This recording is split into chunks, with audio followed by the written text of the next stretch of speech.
Hello guys. जय श्री कृष्णा, राधे राधे। कैसे हैं आप सब? देखिए, कुछ लोग ऐसे भी हैं जो सपना को सपोर्ट करते हैं। सपना को कुछ लोग क्या, सभी सपना को सपोर्ट करते हैं, लेकिन कुछ लोग ऐसे भी हैं जो उनकी सास ससुर, mother in law, father in law को सपोर्ट करते हैं।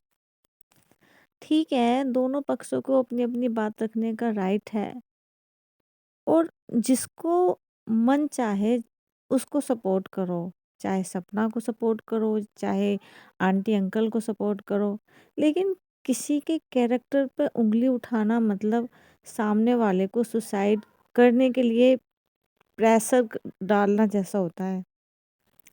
एक औरत की सबसे बड़ी जो चीज़ होती है ना, वो उसकी इज्जत होती है। और जिसने अपने दो दो पतियों को खो दिया हो, कभी सोचा है कि वो अपनी लाइफ को कैसे स्ट्रगल कर रही होगी? लाइफ की छोटी-छोटी चीज़ें कैसे स्ट्रगल कर रही होगी? जब हम भी हैं, जब हम बीमार हो जाते हैं, कुछ प्रॉब्लम होती है, तो ऐसा लगता है ना कोई हमें आके सपोर्ट करे, प्यार से ये बोले कि मैं हूँ तुम्हारे साथ। कोई ये बोले कि तुम चिंता मत करो, हम सब तुम्हारे साथ हैं। कोई ये बोले कि आज तुम बहुत परेशान हो या तबीयत ठीक नहीं है, आप बैठो, आज मैं ये कर लूँगा सारे काम। लेकिन उसकी लाइफ में कोई ऐसा नहीं बचा।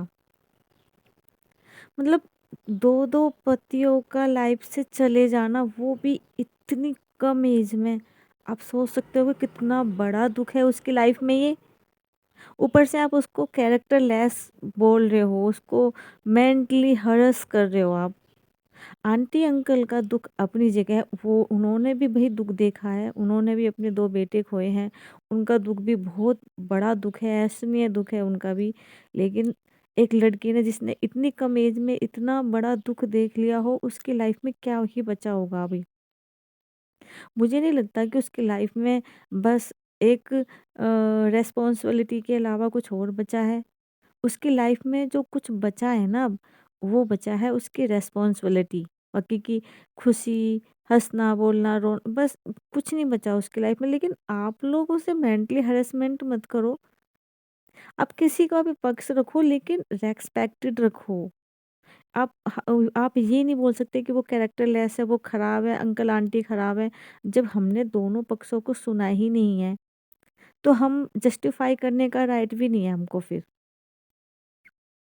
सपना ने गलत किया है, सही किया है, वो तो सपना जाने ये उनका घर का मैटर है, या फिर आंटी अंकल जाने कौन गलत है कौन सही है। लेकिन कितना ही भी गलत हो इंसान, कितना ही भी बुरा हो, हमको उसके कैरेक्टर को जस्टिफाई करने का राइट नहीं है। भाई जिसको अंकल आंटी का सपोर्ट करना है, वो अंकल आंटी का सपोर्ट करो। उनका भी बहुत बड़ा दुख है, उनके पास भी कोई सुनने वाला नहीं है। और उसने तो खुद बोला है कि आप अपना पक्ष रखो, आप वीडियो बनवाओ। मैं रिकॉर्ड कर रही हूँ, उसने खुद बोला है मैं रिकॉर्ड कर रही हूँ। पापा जी आप भी अपना पक्ष रखो, कोई कट नहीं होगा वीडियो में। आपको जो भी बोलना है, मेरी जहाँ भी आपको गलती लगती है वो बोल सकते हो आप। तो इसमें फिर वो कौन गलत है कौन सही है? How can you do justify their character? Uncle का, आंटी का, सपना का कैसे आप जस्टिफाई कर सकते हो कैरेक्टर? भाई किसी को ऐसा गलत मत बोलो कि वो सुसाइड करने के लिए मजबूर हो जाए। अभी पहले से उन बच्चियों के बाप को छीन लिया है भगवान ने। कम से कम उनके पास एक माँ बची है जो पूरी दुनिया से लड़ रही है उनको लिए, पूरी दुनिया से, अपनों से भी। अच्छा, दुनिया से लड़ा जा सकता है, लेकिन अपनों से नहीं लड़ा जा सकता। सबसे जो मुश्किल काम होता है ना, अगर अकॉर्डिंग टू मी, तो दुनिया का सबसे मुश्किल काम होता है ना, अपनों से लड़ना होता है। अपनों से लड़ना इतना आसान नहीं होता कि भई चलो ठीक है दुनिया से लड़ लिया कोई बात नहीं। दुनिया से हमारा मतलब ही क्या है? हम लड़ लिए, बात ख़त्म।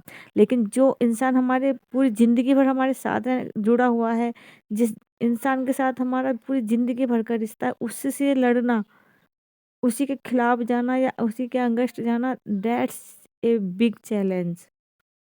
तो प्लीज़ उसे उसे हाल पर छोड़ दो, सपोर्ट करो बहुत। मुझे नहीं लगता दुनिया में इससे बड़ा दुख किसी को मिला होगा, दोनों ही को, अंकल हो, आंटी हो, सपना हो, और वो नन्ही नन्ही सी जान, उनको देख के तो ऐसा दिल फट जाता है जब उनको देखते हैं ना। सच में उनका ऐसा दिल फट जाता है, ऐसा मन करता है कि उनकी झोली में कहीं से उनको पापा ला के दे दें, उनकी खुशियाँ वापस कर दें यार। बहुत परेशान है, ये उनका फैमिली मैटर है। सुनो, और प्लीज़ आप जस्टिफाई मत करो कि किसका कैरेक्टर कैसा है कैसा नहीं है। पता है, हम छोटी छोटी प्रॉब्लम हो जाती है, छोटी छोटी घर में टेंशन, सपोज करो घर में छोटी सी लड़ाई होगी तो हम सिर पकड़ के बैठ जाते हैं। आज तो मेरा दिमाग ही खराब हो गया भाई, आज घर में लड़ाई होगी, मूड ऑफ हो जाता है, पूरा दिन किसी से बात नहीं करते। अब ये सोचो, उसकी लाइफ स्पॉइल हो चुकी है पूरी तरह से। मतलब इतनी कम एज में दो दो हस्बैंड को खो देना, वो कितना डिप्रेस में रहती होगी बंदी, या कितने डिप्रेस में अंकल आंटी रहते होंगे। तो आप क्यों उन लोगों को इतना टॉर्चर कर रहे हो, उल्टे सीधे कमेंट कर करके कि भाई ये कर लिया, कैरेक्टर ऐसे, भाई वीडियो बना रहे हो उनके नाम पे उल्टी सीधी। हाँ, मैं ये मानती हूँ कि भाई दुनिया बहुत बुरी है, बहुत जालिम दुनिया है। बच्चियों के साथ में उनका दादी-बाबा का रहना बहुत ज़्यादा ज़रूरी है, बहुत ज़्यादा ज़रूरी। अब पता नहीं उनका क्या फैमिली मैटर हुआ है जो अलग-अलग हुए। आप ऐसा सपोर्ट करो कि काश वो सब एक हो जाएँ, क्योंकि अभी उनका बाबा उनके रिस्पॉन्सिबल तो लेंगे ही लेंगे, उनकी मतलब उनका बहुत ज़्यादा ज़रूरी है उनके साथ। आप ऐसी बातें करो ना वो एक हो जाएँ। आप नफ़रत भर रहे हो उनके खिलाफ, उसकी उसकी तरफ से हेट, उसकी तरफ से हेट, सब कुछ आप लोग जस्टिफाई कर रहे हो। एक तो ये सोशल मीडिया इतनी बुरी चीज़ है ना, पता नहीं कि प्यार के बजाय नफ़रत बढ़ा रहे हो आप लोग उनके बीच में। अगर तुम्हें कोशिश ही करनी है तो फिर उन्हें समझाओ, एक दूसरे को बोलो कि भाई प्यार से रहो, एक साथ रहो, हम एक साथ ही देखना चाहते हैं तुम सबको। दोनों ही लोग बहुत परेशान हैं। वो सबसे ज़्यादा परेशान, मतलब वो दर-बदर भटक रही है अपनी बच्चियों के साथ में। कितना बुरा ज़माना है, आदमी के होते-सोते लोग मतलब क्या हाल कर देते हैं औरत का। वो हर स्टेप उसको डर-डर के जीना पड़ेगा बाहर, हर लड़कियों की वजह से। कल को वो लड़कियाँ बड़ी भी होंगी, उनको एक मेल की ज़रूरत है कि कोई रिस्पॉन्सिबल इंसान उनके साथ रहे, जो स्ट्रॉन्ग हो और उनको सब मतलब उनकी रिस्पॉन्सिबिलिटी ले, उनकी ज़िम्मेदारी ले, उनका ध्यान रखे, इस जालिम दुनिया में उनका ध्यान रखे। मैं तो ये चाहती हूँ, प्लीज़ नेगेटिव कमेंट मत करो, नेगेटिव वीडियो मत बनाओ उनके खिलाफ। सही किया